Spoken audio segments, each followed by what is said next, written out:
Bitcoin donations to Ukrainian army surpasses $4 million. It's deja vu all over again because they're collecting Bitcoin donations, this time to support the Ukrainian army as they fight in Russia. Dan, Eve, your thoughts about this donations? How is it similar or different to the Tallycoin truckers in Canada? Bitcoin, once again, in the news. Well, it's good that that people are donating Bitcoin. I'd be interested to see, like, at this late stage, it seems like things are advancing so fast that it will be difficult to turn that Bitcoin into something useful, like equipment that's going to be able to immediately help. Um, and I suppose that the one thing is that it would be bad is obviously if they get all this Bitcoin and somehow once if Russia's successful, then they end up confiscating it anyway, or somehow getting hold of the private keys. But what's sad is that some people have tried to capitalize on the situation. Like there was like an OnlyFans like lady who was like, I'll give a 50% discount to Ukrainians, like as if they're sat there right now thinking like, oh, I could do checking about it for OnlyFans. Oh, what a lovely gesture. 50% off. Fantastic. I'll see some boob whilst the bombs are raining. It's hardly a nice thing, and definitely pretty savage to capitalize. This is it. Sam Bankman-Fried actually. I don't know if this is capitalizing or not, but saying he's giving $25 to Ukrainians. I think it's obviously a nice gesture when someone gives you Bitcoin. But at the same time, is it just a kind of publicity stunt? But at the same, the guy, I've watched a few documentaries on the guy, and he actually seems like one of the nicest guys ever. And he's donating a lot of money. So maybe this is just a general thing from the warmth of his heart to kind of to support the Ukrainians in such a crazy time. But yeah, it would be very interesting to see how actually how they're going to be able to make that money useful at this particular time. Because things are advancing so ridiculously fast right now. I agree with Dan, and I think this is a similar situation to the German truckers, where the middle of Bitcoin, the part where it sent, what is that, audio bad? A Canadian truckers use a German trucker. Sorry, Canadian truckers. Sorry, Josh, my bad. The Canadian truckers, mistake. But similar situation to the truckers in that the middle of Bitcoin is perfect. The computer layer, the part where it goes from address to address, can't be stopped. Can't really be traced if you use it correctly. It's pseudo anonymous. Can't be frozen like government money or banks or anything like that. But the problem is, on one end, all the donors, that's great. They just donate.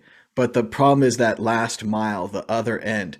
I don't know what the victory conditions of donating to the Ukrainian army is. Like if they buy them a handful of bullets, if they get them a better gun, if they get them a hospital to go to. I think all of those are great, relatively positive outcomes. Some of them more offensive, less, more defensive. But in the end, I think it's going to have the same problem as the Canadian truckers, where they have difficulty getting the Bitcoin to the people in the last mile. Right now, the Canadian truckers have been moved away from Ottawa, so they're no longer in their parking spaces. So if they didn't get that snapshot of who's in the parking lot, who deserves the money, they're going to have a hard time donating it. I'll bet they have to go with a charity option, as we discussed last week. Nothing wrong with a charity option. Same thing here with the Ukraine Army donations. $4 million is a lot of money. But then again, maybe Red Cross, maybe some kind of medical assistance, that might be the best, and a nice non-offensive thing. As much as it's nice to say you'll support the army, it's not so great to, put your name on a bomb and then the bomb falls on someone and kills someone, even if it is someone on the other side. Josh, what do you think about this donation idea for warfare? Yeah, Ukraine's got plenty of cash. Like they have a lot of power. There's, they're not that poor, and so it's it's time to go short on medical stock and go long the industrial military complex, I guess, and because that's all it does. This whole bullshit just fodders the industrial military complex. It just feeds the machine more. It doesn't matter what, if you donate it or not, it just more armaments, more guns. All those people are just loving life right now because they know every single country, including NATO, including the members of NATO and the surrounding European countries, other ones, are all arming up right now. They're all starting to build up. Germany's like Bundeswehr has basically totally stripped. They barely have a truck left. Like, it's all cobbled together from old stuff. They haven't spent any money for years. Well, guess what? I'm pretty much guessing Germany's going to start to really spend a lot of more money on their army after this. And so, yeah, I don't know, like, if I want to be cynical and head down the conspiratorial path I mean, yeah, it's stupid to say conspiracy theory because everything's a conspiracy theory, really. If you take 2 or 3 more people that try to build a plan, it's a conspiracy. Judges deal with it day in, day night. So it's really a lot of the time war is about resources. Sometimes it's might be a mixture of things.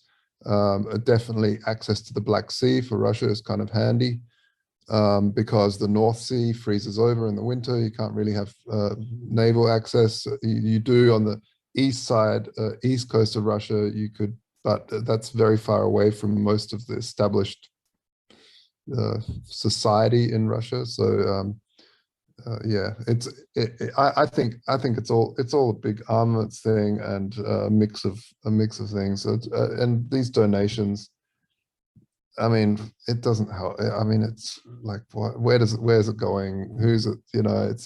I don't know. Yeah, the problem here is not that the Russian or that the Ukrainian military could use an extra $4 million. Where would you spend the $4 million? What would you get? Couple of Stinger missiles? I don't know.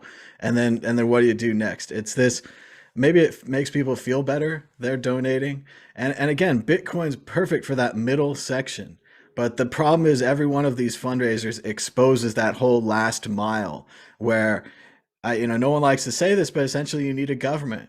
If you want to donate, if you want to deliver foreign aid properly, you need a big list of the people you're going to donate it to. You need a goal. You need a complaint department if somebody doesn't get theirs or they got an incomplete payment or whatever. It's government work. It's complex societal management, and nobody doing a kind of a fly-by-night protest. And I don't even know who set up the wallet for the Ukrainian protest. I hope it's not at a centralized exchange and so on and so forth. But which again, Bitcoin, great for that middle mile, but so many mistakes you can make if you're giving the wrong wallet, if you send it to the wrong person, if you trust the wrong people. It's great for this, but it's not great for this. And every time it kind of shows off both the positive and the negative aspects of Bitcoin. Yeah, I mean, there are great charities like BitGive and Give Track. I think it's the same BitGive people, Connie Galippi. They do really good work with tracing what happens to the coins, and they tries to stay in Bitcoin. And that last mile is cut out because it's just Bitcoin for Bitcoin, Bitcoin for goods and services. So, there is possibilities, and, most charities are non-government organizations. So you don't necessarily need government, but yeah, an organization definitely helps. Well, and it's great to be set up like that, like BitGive, where every day they're focused on this last mile problem.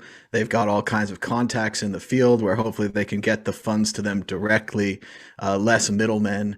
Whereas if you just set up a fundraiser last week, you have the best of intentions, and we're not doubting your intentions. You want to do good. It just might not work out because of the complexities of really giving out this money to whoever you're going to give it out to, whatever your goals are. I actually think DAOs are really interesting in this space because DAOs allow for a whole bunch of people to vote on certain spending and treasury management. Of course, it's very new, very, no one knows how to do a DAO properly yet. It's still being experimented like crazy. So Many DAOs waste a lot of money. Many DAOs fail because we still don't know how to do them properly. Many people don't show up to vote and this sort of thing. But I think it's definitely got potential, because if you can have a really strong multi-sig treasury management system and people, the crowd researching the right thing to do, and the people receiving the money being transparent back to the crowd, back to the DAO, I think there's some really interesting things there that might be good. Well, according to CNBC this morning, a DAO is just a bunch of people with a shared bank account. So the distributed, the autonomous part are getting worked out of that very quickly, and it seems a lot more like a shortcut to fundraising. And then afterwards, who knows what happens? We'll see. We throw the money up in the air and see what happens. Yeah, once again, even the idea that, retards. I mean, you also got to watch out there, because Josh, sometimes that majority is just a mob. And then the mob is just spending the money, and the mob's doing research. And it's very difficult to have both the interests of a DAO, where you might want a board of executives like a company, versus a government situation where you do want the input of the people. But with the US government, we have a more slower system where even if the people want something really bad, the system's designed to kind of slow them down, make them think about the consequences in both sides and see if they really want this thing. And then it adapts, then it does it. Yeah, but DAOs, they're not just a bunch of accounts. That's nonsense, and that's typical CNBC simpleton. Like just dumb, like all these idiots. Like, what's an @ symbol? Like these DAO mechanisms have really interesting mechanisms where you could maybe not just have shared keys, but have locked treasury that slowly gets released to the DAO. So if there's so many mechanisms that can happen, and a company is the same thing. It's just registered at a government agency and controlled through force of the government, controlling that bunch of people. Whereas a DAO is just different. It's just registered to the wallet addresses across many people and on the internet. So it's still an organization of people, whichever way you look at it. One is just registered to an old school government legacy system, and the DAO is just a different way of structuring that. And it can be structured in a typical top-down company mechanism, or it can be structured in a cooperative mechanism. There's many ways that can work. So like I said before, it's still getting worked out, but these are interesting times in terms of this sort of people getting together and having a cause. Well, DAOs are really obviously useful. Their power is from taking advantage of programmable money, and being able to interface with oracles that can provide accurate data. And so, like, I think that the real kind of like usefulness of a DAO is going to come when it can interact in the real world in such a way that if we have, for example, robotics become so embedded in our infrastructure and programmable that whatever robots can actually be programmed to distribute stuff from the DAO, right? So the DAO could decide that money goes to X. There's a reliable service of autonomous robots that can be programmed, that can go and dish it out and actually do the work, cutting out the middlemen of the human error. Like of people taking money or stealing from the DAO or whatever for their own gains, as it interfaces and interacts with the real world. So yeah, that could be quite useful, right? As soon as once robots become ingrained in society, then it can switch over that programmable money into programmable real world things happening, like you have literally 10 like seconds to comply. Yeah, as well, even like as something as crazy as like what's that movie, Batteries Not Included, where like the robots rebuild the hotel. Now imagine if like you have these like swarms of robots that are for hire, so you could create a DAO that goes and builds a school somewhere in a part of the world where they don't have many schools, something cool like that, a bit far-fetched, but well, I hope those technical ideas that you guys have work out, because Over here, it seems a lot more like a marketing guy has created a DAO to raise $4 billion to buy the Denver Broncos. So things are going to get complicated really quick if they raise anywhere close to that.